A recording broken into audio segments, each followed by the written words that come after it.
trend this year has been that things I am genuinely excited for always come out when I am preoccupied. I am no stranger to reviewing train simulator content, but so far I've only done full route DLCs, not specifically the locomotives. But for a locomotive like the Ministry of Supply War Department Austerity 210, I am more than willing to make an exception. Now originally I was going to write this in the style of those great locomotives, but I already have done an episode on the Wds, so here's an abridged version of the history of the 210s. Introduced in 1943, the WD-280s were meant as a cheaper to build alternative to the Stanier 8F, with tweaked dimensions such as a shorter wheelbase. In 1944, the War Department wanted a locomotive with a similar power output to that of the 280s, but with a lighter axle load. R.A. Riddles, the designer of the Austerity locomotives, answered their request by fitting an extra pair of driving wheels and lengthening the boiler accordingly. The North British Locomotive Company of Glasgow built all 150 members of the class. The WD locomotives were running in Britain before being exported to France for D-Day. When hostilities ended, 27 returned to Britain. Of the 210 variant, that is. 2 to work the Longmore Military Railway, and the other 25 became British Railways locomotives, mainly working trains in the Scottish region. In 2019, Victory Works released their WD-280 for Train Simulator, which is now called Train Simulator Classic, but who even calls it that? And after the better part of 3 years, the 210 versions are now available too. I pre-ordered the pack, which meant that I got earlier access than the general public, and here are my findings. I first attempted to climb the Wurtzborough incline to find out if That's not why you're here, is it?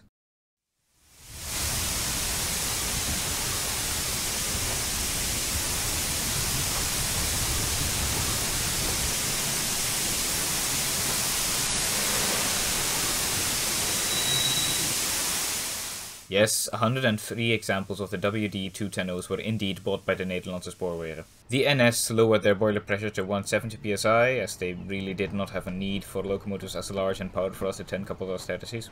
These locomotives have many nicknames, by the way: Dubdees, Wooferdongs, Bed Irons, Clankers, Big Jeeps, Fat Man, charming, Austerities, Bag of Spanners, and probably even more that I don't even know of. Due to the German forces stealing a lot of NS locomotives, the NS bought a lot of locomotives from foreign countries, which they mostly intended to make last until electrification was completed. Although freight locomotives at their core, the NS WD-210s, which were classified as 5000s, could be seen on many workings. The raised chimney is a result of the NS drivers complaining about the drifting smoke, though at first smoke deflectors of a similar pattern to that of the NS 6300s were trialled instead. Right, back to the pack. You get many variants with this pack, including WD Green, LMR Blue, and the NS Green, on top of the usual BR Black.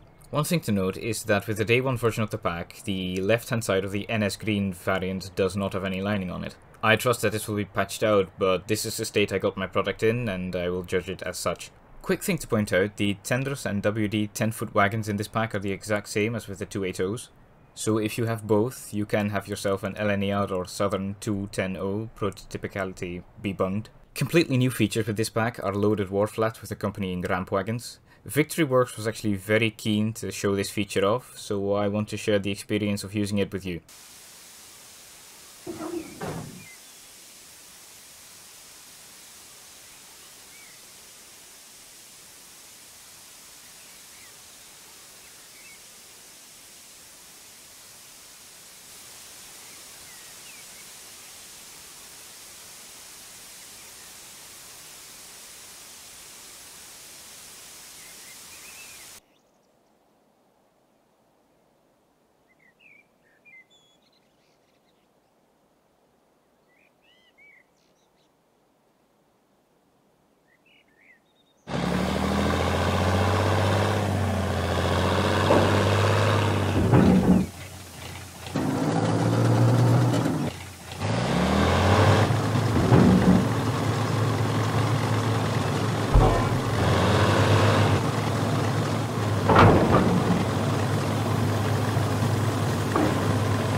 Yeah, this is kind of a gimmick.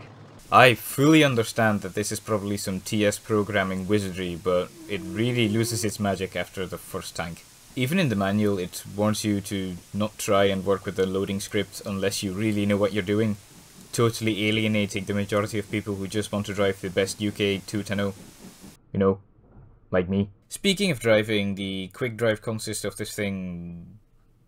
Yeah, just don't bother. Go into the world editor instead. The world editor does bring along with it another issue that I'm having with the model. You notice how I typed a 3 at the end of this sequence of characters? That is to enable the North British nameplate. You can even see how in the world editor it knows that I did indeed enable the nameplate. But then you go back to the actual scenario and the nameplate disappears. The number and snowplow were added, no problem, but the nameplates just don't work. As with most Victory Works products, the ambient occlusion is... not great. If you go into a tunnel, the model loses any and all definition in the lighting, and it is very off-putting whenever you are, for instance, pulled back into the cab whenever you're going through a tunnel. Also, shout out to Nicholas on Discord, because he got this to happen. I don't know how... I am not affiliated with Victory Works in any way. I paid for this product with my own money, but despite the previous comments, I am still chuffed with this pack. Definitely the start of the show is the soundtrack. Just have a listen.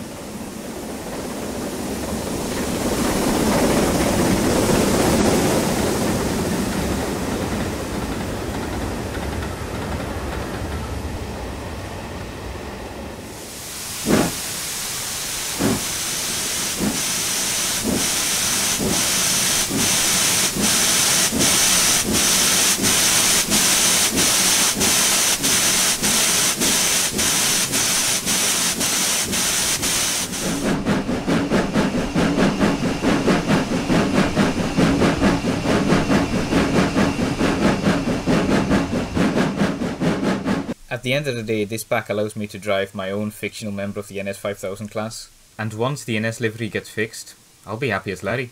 But currently, pretty good, needed some bug fixing. My Twitter is in the description, DM me if you need me. I'll be about as useful as the out of memory warning.